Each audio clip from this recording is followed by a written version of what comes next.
Bab 2. Mas. Aira membuka pelan pintu kamar anak sulungnya setelah mengetuknya beberapa kali. Ada apa, Bob? Alif berjalan menghampiri pintu, melihat ibunya menyembulkan kepala dari baliknya. Sudah mau tidur? Ibu mau bicara. Belum ngantuk kok. Bicara apa, Bob?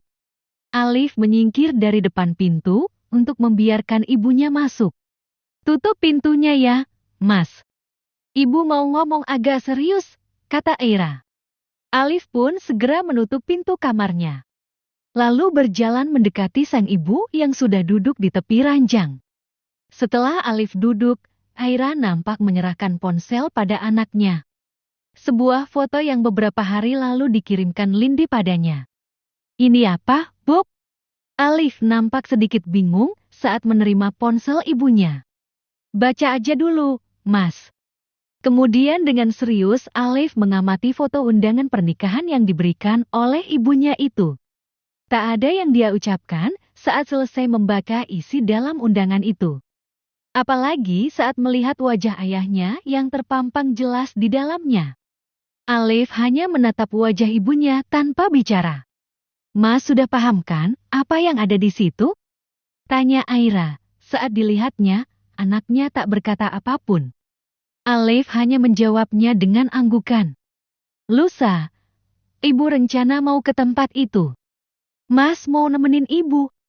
Tapi mas harus janji, jangan bilang masalah ini dulu sama adik-adik. Kenapa kita nggak ke sana besok aja, Bob? Biar ayah nggak jadi menikah dengan orang itu. Nggak, Mas.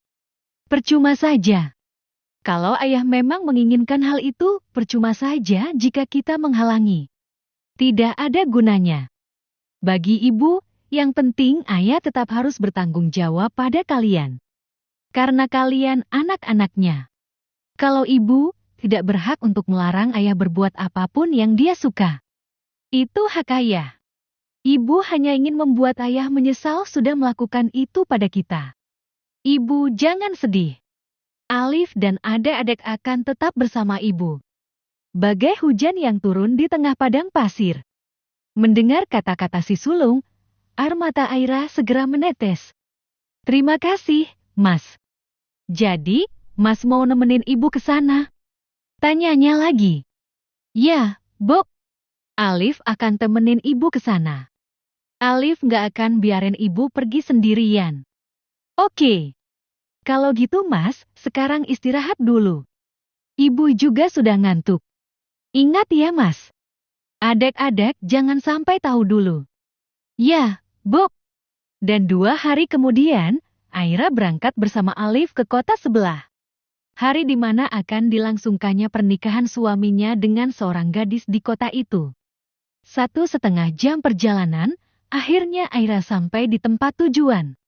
Dia memarkirkan mobilnya di pelataran gedung yang disewa untuk pesta pernikahan itu dengan hati tak karuan.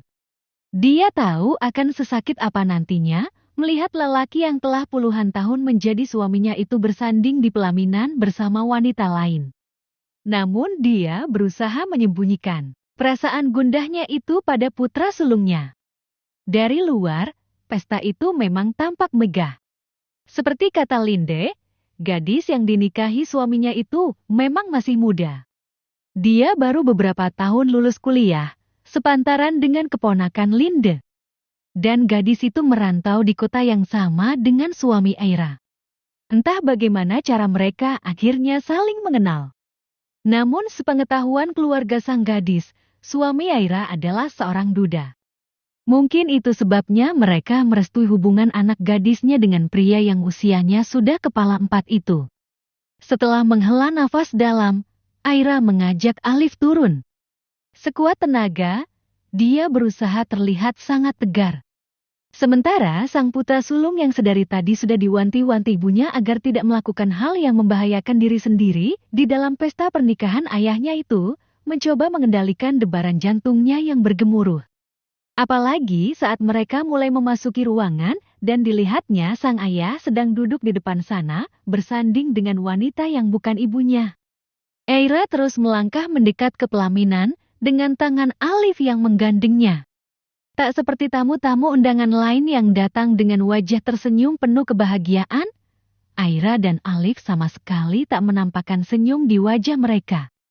Beberapa pasang mata yang kebetulan menyadari kehadiran dua tamu misterius itu, kemudian mulai saling berbisik.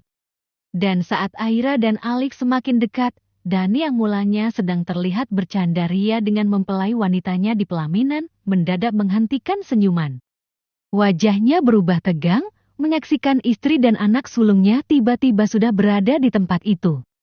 Benar-benar di luar dugaannya. Perubahan jelas di wajahnya membuat mempelai wanitanya yang cantik bertanya-tanya.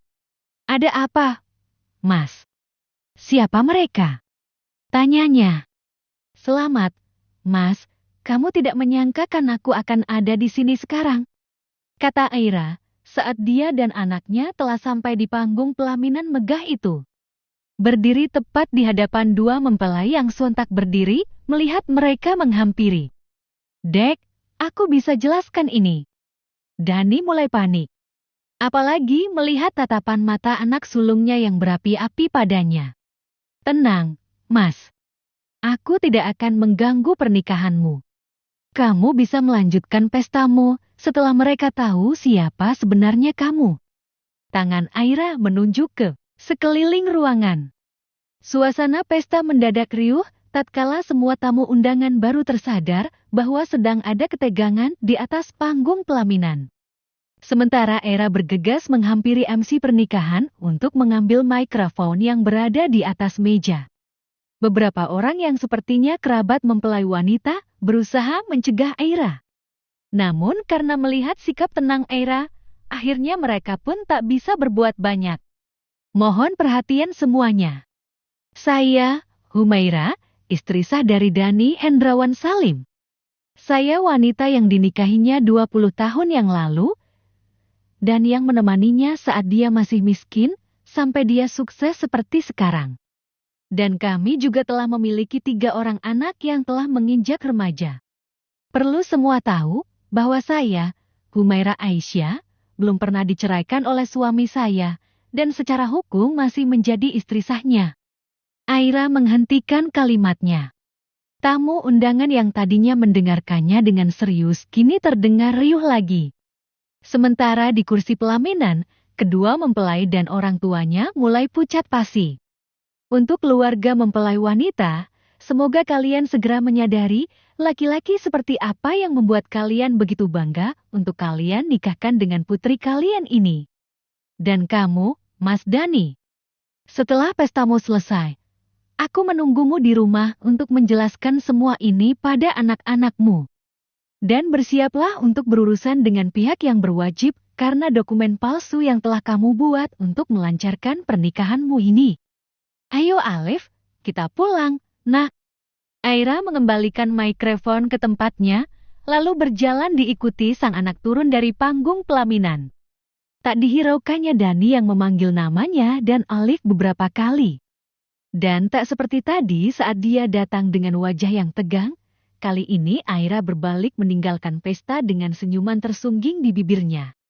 Bukan kamu saja yang bisa menghancurkan impianku, Mas. Tapi aku pun bisa melakukannya.